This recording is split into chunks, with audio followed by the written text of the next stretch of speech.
गुरुपद पंकज पूजता 14 लोक पूजाय। शिव विरंची शारदा गुरु तणा जस गाय। सतगुरुदेव महाराजजीना चरण कमलोनी पूजा करवाथी 14 लोकनी पूजा थई जाय छे।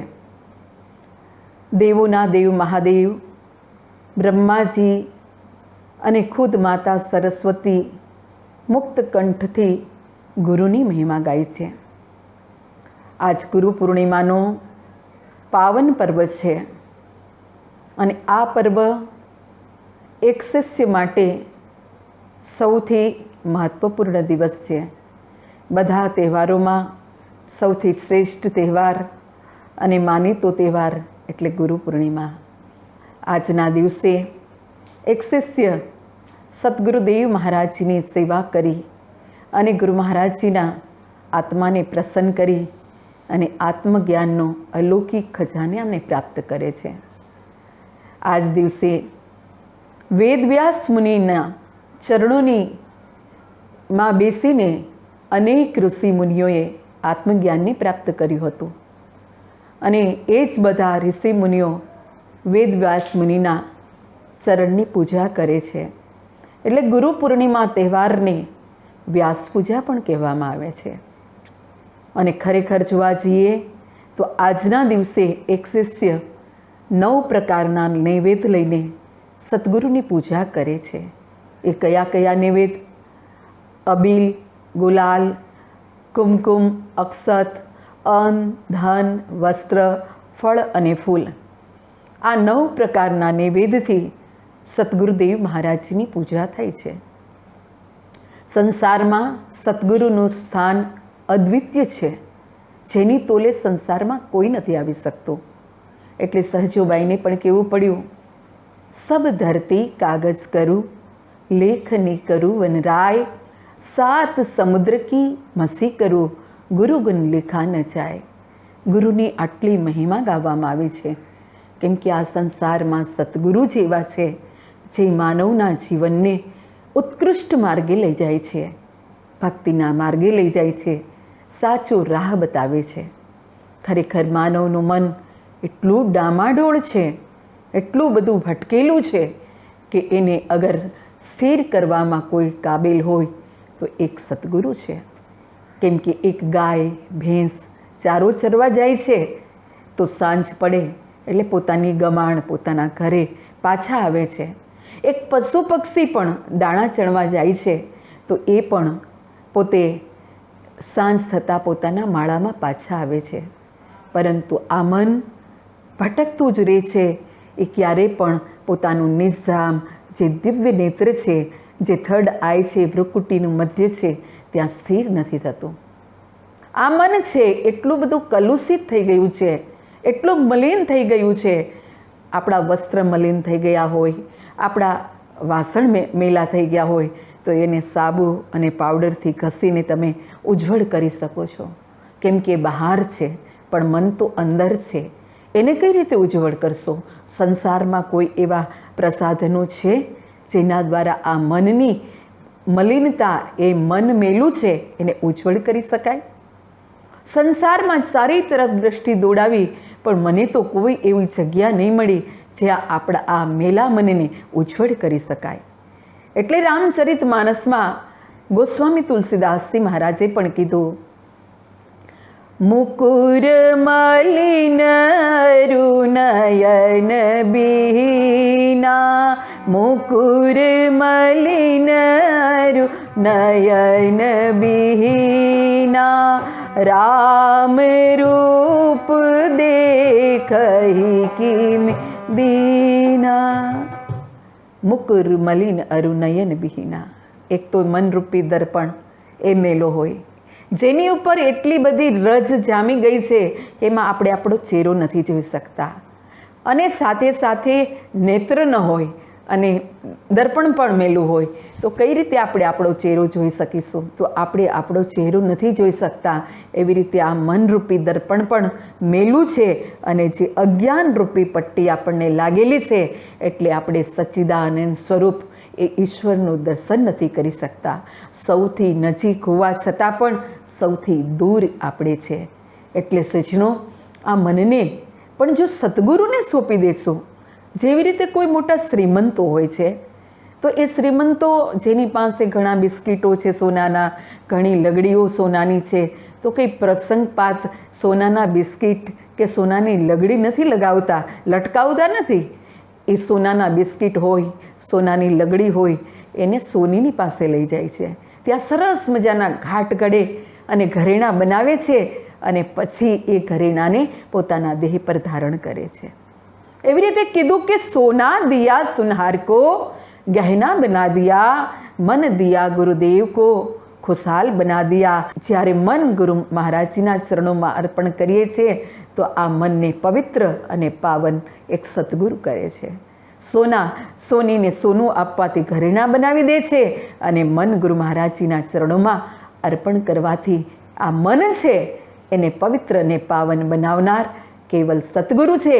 એટલે જ હનુમાન ચાલીસામાં પણ કહીએ છીએ, શ્રી ગુરુ ચરણ સરોજ રજ, નિજ મન મુકુરુ સુધાર. રામચરિત માનસમાં પણ કીધું આ કે ગુરુ મહારાજજીની ચરણ રજથી આ મનરૂપી મુકુરને આપણે સુધારી શકીએ છીએ.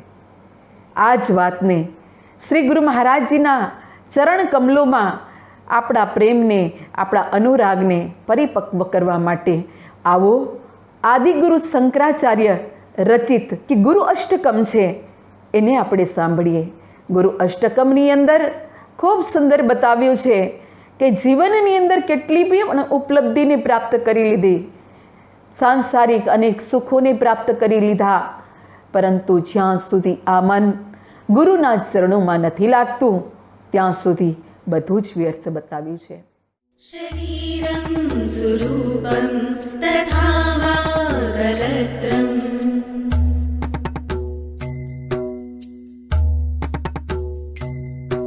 શરીરમ સુરૂપમ તથા વાગલત્રમ, યશશ્ચારુચિત્રમ ધનમ મેરુતુલ્યમ, ગુરોરંધ્રિપદ્મે मनश्चेन लग्नं, ततः किं ततः किं ततः किं ततः किं ततः किं ततः किं ततः किं ततः किं. આ શરીર છે એ સુંદર મળી જાય, પત્ની રૂપના અંબાર જેવી મળી જાય અને ચારેય દિશાની અંદર આપણી કીર્તિ ફેલાયેલી હોય, યશની કીર્તિ ફેલાયેલી હોય અને મેરુ પર્વત સમાન ધનની પ્રાપ્તિ થઈ જાય. આટલું બધું પ્રાપ્ત કરવા છતાં પણ જો આ મન સદગુરુના ચરણોમાં નથી પરોવાયેલું તો એનો કોઈ લાભ નથી. જેવી રીતે એક સોય હોય છે, એ ખાલી હોય છે, તો એ સોય અગર પડી જાય ને તો એને શોધવામાં તમને ખૂબ સમય લાગશે, કદાચ મળે પણ નહીં. પણ એ જ સોય દોરામાં પરોવાયેલી હશે તો એને મળી પણ તરત જશે. અને એ સોય દોરામાં પરોવાયેલી હોય તો સીવવાનું કામ કરે છે અને ખુલ્લી હશે તો બીજાને લાગતી હોય છે અને મળતી પણ નથી જલ્દી. બસ આ મન પણ સોય જેવું છે, એ પણ ખાલી એમને હશે તો એ બીજાને વાગવાનું જ કામ કરે છે. બીજાની નિંદામાં, ઈર્ષા, દ્વેષમાં એમાં જ માનવ લાગેલો છે અને એટલો ભટકતો હોય છે કે ક્યાંનું ક્યાં પહોંચી જાય છે. ક્યાંક ભગવાનની પૂજા કરતાં એનું મન ક્યાંનું ક્યાં પહોંચી જતું હોય છે.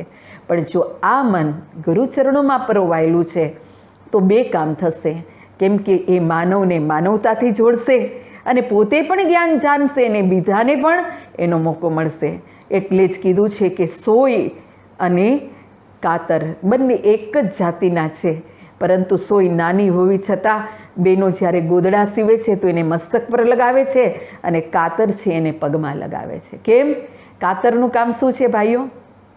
કાપવાનું છે. અને સોયનું કામ શું છે? સીવવાનું છે. જે લોકોને જોડવાનું કામ કરે એનું સ્થાન ઊંચું હોય છે અને જે લોકોને કાપવાનું, જે લોકોને નાશ કરવાનું કામ કરે છે એનું સ્થાન હંમેશા નીચું હોય, ચાહે કેટલી પદવીને પ્રાપ્ત કેમ ન કરેલી હોય. માટે આવો આદિગુરુ શંકરાચાર્યના દ્વિતીય શ્લોકની અંદર ખૂબ સુંદર સમજાવ્યું છે. કલત્રમ ધનમ પુત્ર પૌત્રાદિ સર્વમ,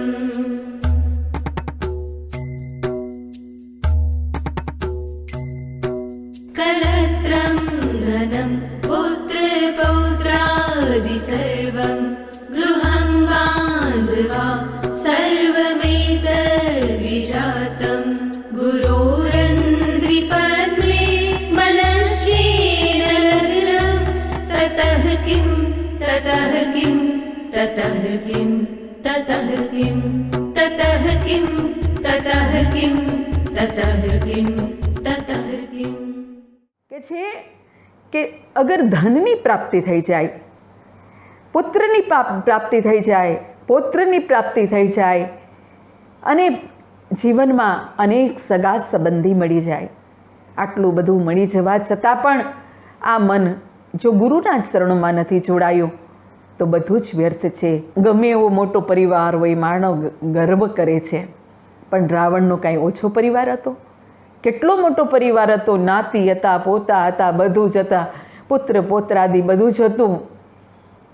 સોનાની લંકા હતી. આપણી પાસે તો 5-10 તોલા સોનું થઈ જાય ને તોય આપણે કેટલું બધું આમ ગર્વ કરતા હોય, પણ રાવણની પાસે તો સોનાની લંકા હતી.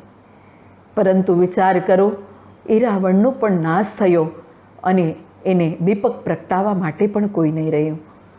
પુત્ર પરિવારનું પણ શું ગર્વ કરીએ? કારણ કે કીધું છે કે જુઓ, 2 વ્યક્તિની વાત તમારી સામે રાખું. એક તરફ રામ છે અને એક તરફ રાવણ. બંનેની રાશિ પણ એક જ છે, બંનેના ઈષ્ટ પણ એક છે. કેમ કે ભગવાન રામના ઈષ્ટ પણ શિવ છે અને મહાદેવજી રાવણના પણ ઈષ્ટ છે. પણ વિચાર કરો, બંનેમાં ફરક શું છે? જે ગંધર્વ, કિન્નર, નાગ, પશુ પક્ષીને વશ કરનાર રાવણ, એની શું હાલત થઈ? કેમ કે એના ઈષ્ટ હોવા છતાં પણ પોતાના ઈષ્ટને એ નહીં ઓળખી શક્યો. હનુમાનજી મહારાજના સ્વરૂપમાં ઈષ્ટ આવે છે. હનુમાનજી મહારાજ શિવજીના અંશ હતા કે છે એ હનુમાનજી મહારાજ આવીને સમજાવે છે, હે રાવણ, તું માતા જગતજનની જાનકીને તું રામને સોંપી દે. પણ એને વાત માનવાની તો દૂર, એને ઓળખવાનું તો દૂર, પરંતુ એનું અપમાન કર્યું અને એ પણ સામાન્ય નહીં, ઘોર અપમાન કર્યું. એના પૂંછડાને બાળી નાખ્યું. વિચાર કરો. અને એક તરફ રામનું જીવન જુઓ. બચપનથી જ પ્રાતકાલ ઉઠે રઘુનાથા, ગુરુ પિતુ માતુ નવાવઈ માતા. ભગવાન રામ પ્રાતકાલ ઉઠી જતા હતા અને માતા પિતા ગુરુજનોને વંદન કરતા હતા. અને ભગવાન રામ જ્યારે 14 વર્ષ જઈને આવ્યા ને અને રાવણનો વધ કરીને આવ્યા અને જ્યારે સિંહાસન પર બેસી રહ્યા હતા તો ગુણીજનો હોય, જે ઘણા લોકો હતા, એને રામને પ્રશ્ન કર્યો કે હે રામ, તમારી કાયા તો સુકોમળ છે, તમે તો ઉંમર પણ નાની છે અને તમે આટલા સુકોમળ હોવા છતાં આવા વિકરાળ ભયંકર રાક્ષસોનો કઈ રીતે વધ કર્યો? ત્યારે ભગવાન રામ આપણા જેવા હોય ને તો જરાક વાતમાં ફૂલીને ફૂગો થઈ જઈએ, પરંતુ ભગવાન રામ શું કહે છે કે આ બધું મારે કોઈ પ્રયત્ન નથી. આ જે પણ કાંઈ થયું, આવા દુષ્ટ રાક્ષસોનો વધ થયો, એ કેવલ માત્ર સદગુરુની કૃપાથી. એટલે જ રામચરિત માનસના ઉત્તરકાંડની અંદર કીધું છે, ગુરુ વશિષ્ઠ કર પૂજ્ય અમારે, ગુરુ વશિષ્ઠ કુલ પૂજ્ય હમારે, तिनकी कृपा दनो जरन मारे, गुरु वशिष्ठ कुल पूज्य हमारे, तिनकी कृपा दनो जरन मारे.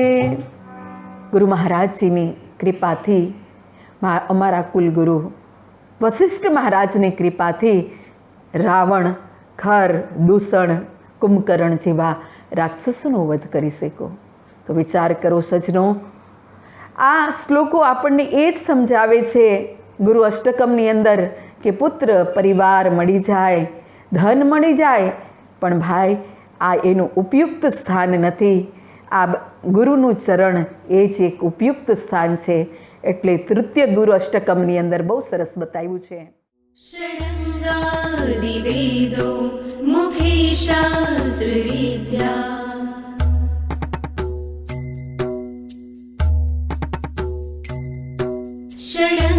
षडङ्गादिवेदो मुखे शास्त्रविद्या, कवित्यादिगद्यं सुपद्यं करोति गुरोरन्ध्रि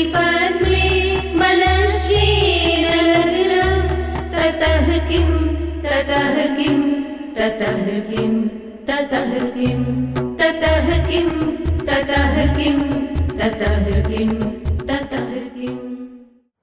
વ્યક્તિ 6 શાસ્ત્ર 4 વેદ અને કવિતા બનાવવામાં પણ નિપુણ હોય, જેની અંદર આટલા બધા સદ્ગુણ હોય, પરંતુ છતાં જેનું મન ગુરુ રંદ્રી પદ્મે યાની કે ગુરુ મહારાજજીના ચરણોમાં નથી લાગ્યું, ત્યાં સુધી બધું જ બેકાર છે.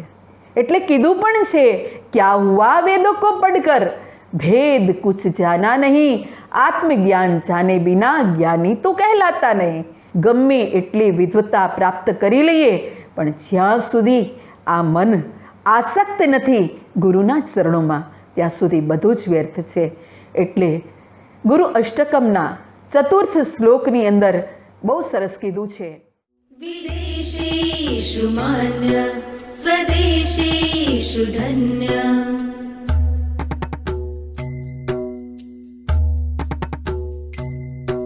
વિદેશેષુ માન્ય સ્વદેશેષુ ધન્ય. સદાચાર વૃત્તેષુ મત્તો ન ચાન્ય. ગુરોરંદ્રી પદ્મે મનશ્ચેન લગ્ન. તતઃ કિં તતઃ કિં તતઃ કિં તતઃ કિં તતઃ કિં તતઃ કિં તતઃ કિં તતઃ કિં. કેટલી સરસ વાત કરી છે. વિદેશેષુ માન્ય સ્વદેશેષુ ધન્ય સદાચાર વૃત્તેષુ મત્તો ન ચાન્ય.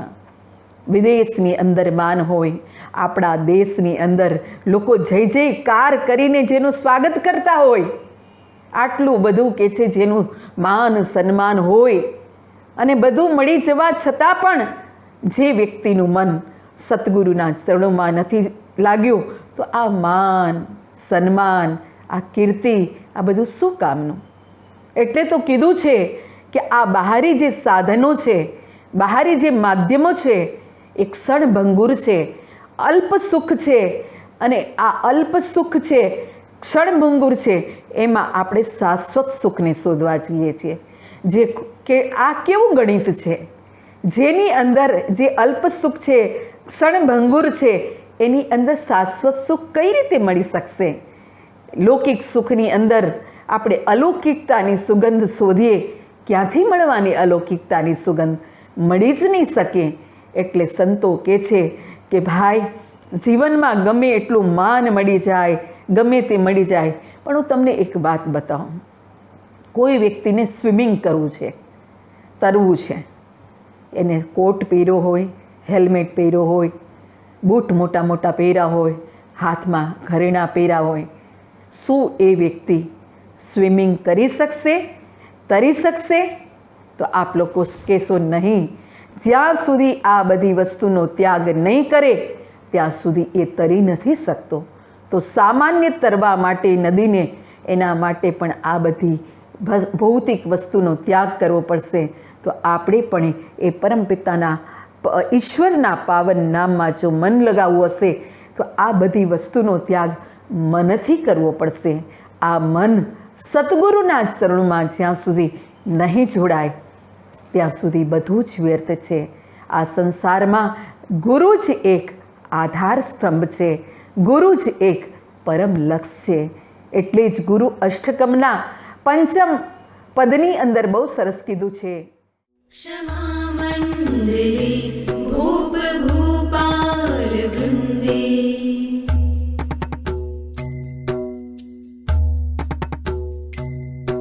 ક્ષમા મંડલે ભૂપ ભૂપાલ વૃંદે. સદા સેવિતં યસ્ય પાદારવિંદમ. ગુરોરંદ્રી પદ્મે મનશ્ચેન લગ્ન. તતઃ કિં તતઃ કિં તતઃ કિં તતઃ કિં તતઃ કિં તતઃ કિં તતઃ કિં તતઃ કિં.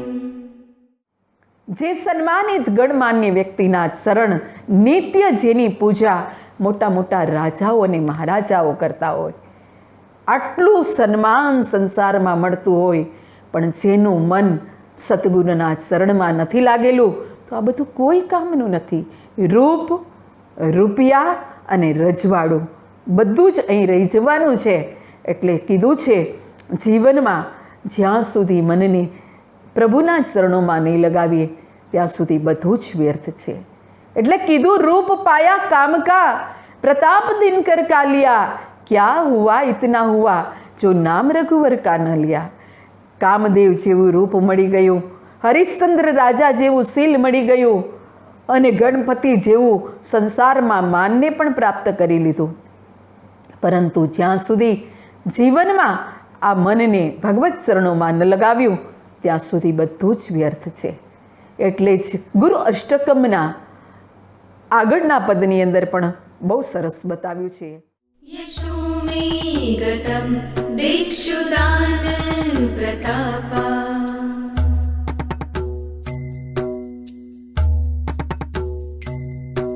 यशो मे गतं दिक्षुदान प्रतापा, जगद्वस्तु सर्व करेयत् प्रसादा, गुरोरन्ध्रिपद्मे मनश्चेन लग्नं, ततः किं ततः किं ततः किं ततः किं ततः किं ततः किं ततः किं ततः किं. દાન આપવામાં વ્યક્તિ જેનો યશ દિગ્દિગાંતરમાં ફેલાયેલો હોય, ચારેય દિશામાં ફેલાયેલો હોય અને સાચા સદગુરુની કૃપા પણ એના ઉપર હોય, સંસારના દરેક ભોગ પદાર્થ એના હાથમાં હોય. વિચાર કરો, આટલું પ્રાપ્ત કરવા છતાં પણ જે મનુષ્યનું મન ગુરુના ચરણોમાં નથી લાગતું તો આ બધું વ્યર્થ છે. એટલે કીધું મન માલિક કો દે દો રે, તેરા બિગડા કામ બનેગા. જો આ મન માલિકને આપી દેશું, એટલે તો એક શિષ્ય કહે છે ભટકેલા મનને ગુરુજી ભૂલને સુધારજો. અને કેના સોટા? સમજણના સોટાની વાત કરી છે. તો વિચાર કરો સજ્જનો, કીધું છે એક શિષ્યના જીવનમાં ગુરુ જ એક આદિ છે અને ગુરુ જ એક અંત છે. એટલે જ સપ્તમ પદની અંદર પણ બહુ સરસ વાત બતાવી છે. ન ભોગે ન યોગે ન વાવાજીરાજો,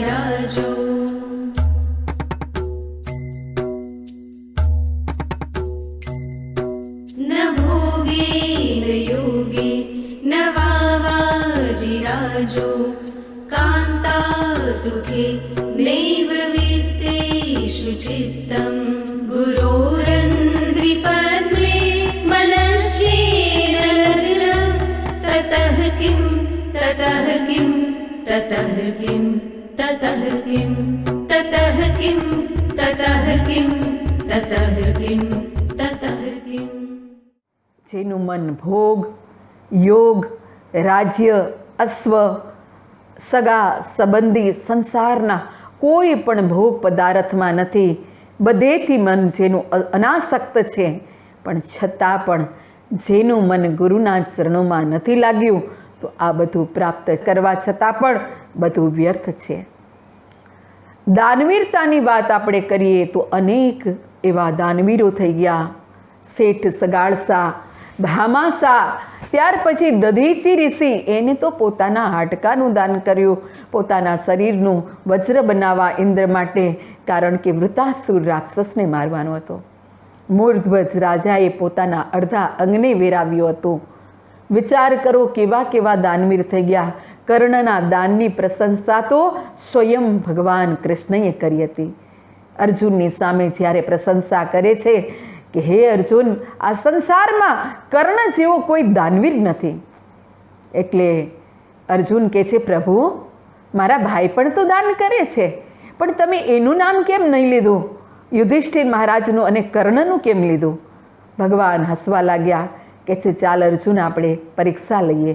બંને એક બ્રાહ્મણ ભૂદેવનું રૂપ ધારણ કરે છે. યુધિષ્ઠિર મહારાજની પાસે જઈને કહે છે ભિક્ષાન દેહી. યુધિષ્ઠિર મહારાજ હાથ જોડીને આવે, કહે છે મહારાજ, આપને હું શું સેવા કરું? વરસાદનો સિઝન હતી, ચારેય બાજુ પાણી પાણી હતું. એવા સમયે ભગવાન કૃષ્ણ કહે છે કે મારે યજ્ઞ માટે ચંદનના લાકડા જોઈએ છે સૂકા.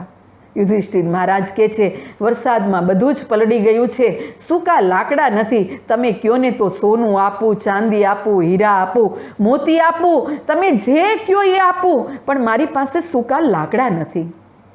ભગવાન કૃષ્ણ બ્રાહ્મણ રૂપમાં હતા. એની સામે પ્રસન્ન મુસ્કુરાઈને કહે છે કે મારે આ કોઈ પણ વસ્તુની જરૂર નથી. આગળ નીકળી જાય છે અને તમને બતાવું કે દાનવીર કર્ણની પાસે ગયા અને એની પણ આ જ વાત કરી અને એની પણ તો આ જ સ્થિતિ હતી. ચારેય બાજુ લાકડા પલળેલા હતા અને એની પાસે પણ ચંદનના લાકડાની માગણી કરી. પણ 1 મિનિટનો પણ વિચાર કર્યા વગર જે અંતઃપુરમાં જ્યાં પોતે નિવાસ કરતા હોય અને જ્યાં શયન કરતા હોય અને ત્યાં જે ચંદનના લાકડાની છત હતી એમાંથી લાકડાની વડીઓ કાઢીને ભગવાનને દાન આપે છે. અને જેવું દાન આપ્યું ને એટલે અર્જુનની સામે જઈને કે પ્રશ્ન કરે છે. પ્રશ્નની નજરે કહે છે હવે બતાવો પાર્થ, કોનું દાન શ્રેષ્ઠ છે, યુધિષ્ઠિર કે કર્ણ? ત્યારે અર્જુન પણ આંખના ઈશારાથી કહે છે અને કાન પકડીને કહે છે હા, કર્ણ, દાનવીરતામાં કર્ણનું નામ મોખેર છે. એવું કહેવાય છે કે કર્ણની છેલ્લી ઘડી હતી ત્યારે પણ ભગવાન બ્રાહ્મણનું રૂપ લઈને જાય છે કે છે દાન આપ. તો એના સોનાનો દાંત કાઢીને પોતે, કેમ કે એવા ઘવાયેલી સ્થિતિમાં હતા, સોનાનું દાન પોતે જ્યારે આપવા જાય છે ભગવાન 2 ડગલા પાછા વળી જાય છે કે હે કર્ણ, હું આવું જે રક્તથી મિશ્રિત લોહીથી ખરડાયેલું દાનને હું નથી સ્વીકાર કરતો. ત્યારે મહા મુશ્કેલથી બાણને પકડીને પોતે કહે છે ધરતીના પેટાળમાંથી પાણી કાઢે છે, ગંગા નદીને સ્વયં પ્રગટ કરે છે અને એનાથી દાંતને ધોઈ અને ભગવાનને અર્પણ કરે છે. એની ભક્તિ જોઈને ભગવાન પણ પ્રસન્ન થઈ ગયા. તો મારો કહેવાનો મતલબ છે કે દાનવીર કર્ણ જેવા થયા. આટલું દાન કરવા છતાં જેની કીર્તિ સંસારમાં ફેલાયેલી હોય, જેના ઉપર ભગવાનની કૃપા દ્રષ્ટિ હોય, પણ જ્યાં સુધી આ મન ગુરુના ચરણોમાં લવલીન નથી થયું ત્યાં સુધી બધું જ વ્યર્થ છે. અને જીવનની ઉપયુક્તતા બતાવતું આદિગુરુ શંકરાચાર્યનું અંતિમ પદ, અષ્ટમ પદ પણ આપણને આ શીખવે છે. अरण्येन वा स्वस्य गेहेन कार्ये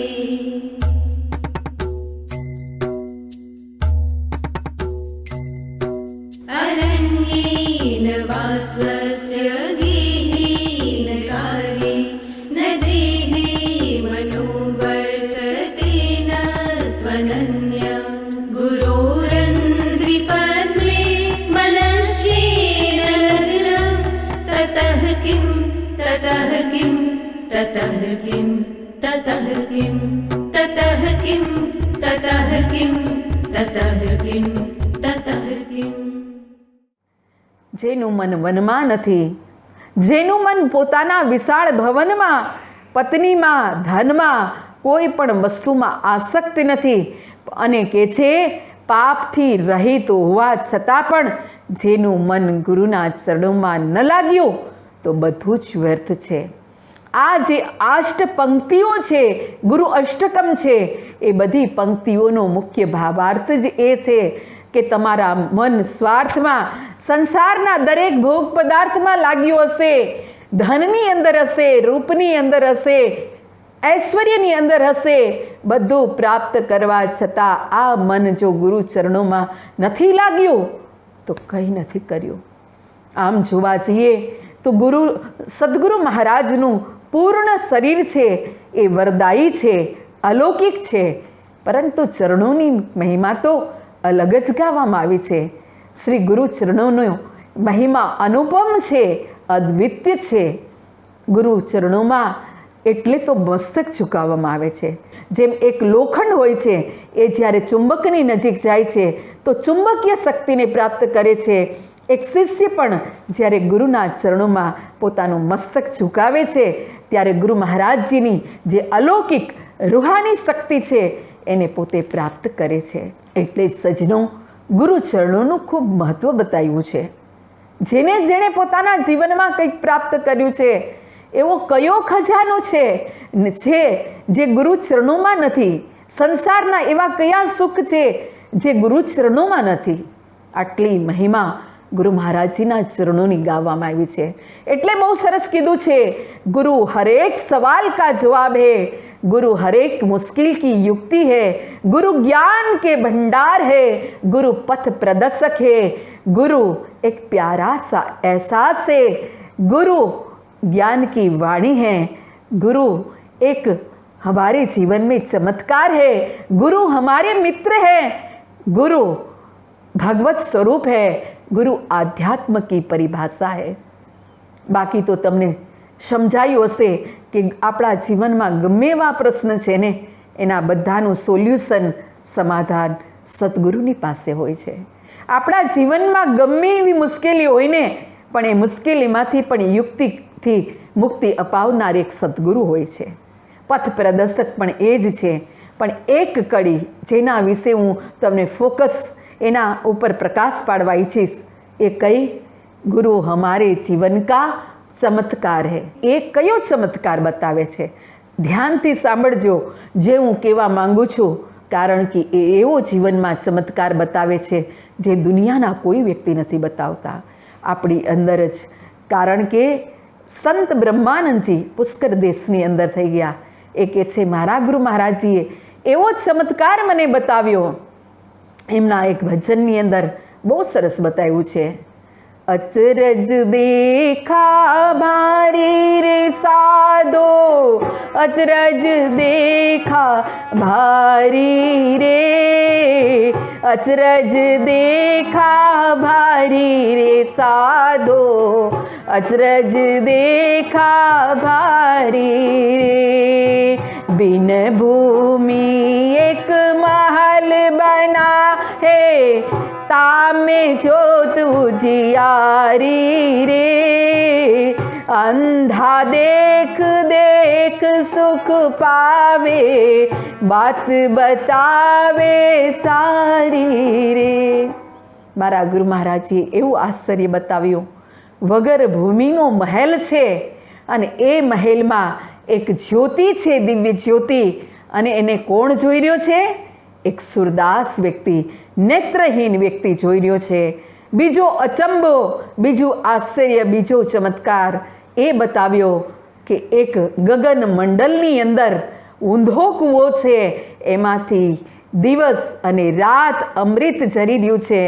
અને વગર સીડીએ એક પાંગળો વ્યક્તિ પીવે છે, ભરભર ચારી ભરી ભરીને પીવે છે. कबीर महात्माए એટલે તો કીધું, राम रस ऐसा है मेरे भाई, जो कोई पीवे अमर हो जाए. ध्रुव ने पिया, प्रहलाद ने पिया और पिया रोहिदास, दास कबीर ने भर भर पिया और पीवन किया. ત્રીજો ચમત્કાર બતાવતા કે છે મારા ગુરુ મહારાજજીએ એવો ચમત્કાર બતાવ્યો, એવા અનહદ વાજા વાગે છે જે કે છે વગર વગાડે વાગે છે. કેમ કે જે મ્યુઝિક કર્યું હોય ને, મ્યુઝિક સંગીતની, જેને કોઈ માસ્ટર ઉસ્તાદની પાસે ગયા હોય ને એને પૂછજો કે બે પ્રકારના નાદ છે, એક નાદ અને એક અનહદ નાદ. અનહદ નાદ શું છે? એ અનહદ નાદ તો કોઈ ઋષિ મુનિ સંત, કોઈ જ્ઞાની પુરુષ જ સાંભળી શકે છે. એના વિશે તો કેવલ સતગુરુને જ જ્ઞાન હોય છે. એટલે સજ્જનો, આવો ચમત્કાર જો આપણા જીવનમાં અનુભવવો હોય તો આ ગુરુ પૂર્ણિમા આપણને એ જ શીખવે છે. એટલે તો એક ભક્તને કહેવું પડ્યું, तुम्हारे अलौकिक ज्ञान ने होशियार कर दिया, जन्मों से पड़ा था जहालत की गोद में, आपने ऐसा जगाया, कमाल कर दिया. એક સતગુરુ જ એની કૃપા દ્રષ્ટિ, એનાથી જ એક સાધકનું જીવન બનતું હોય છે.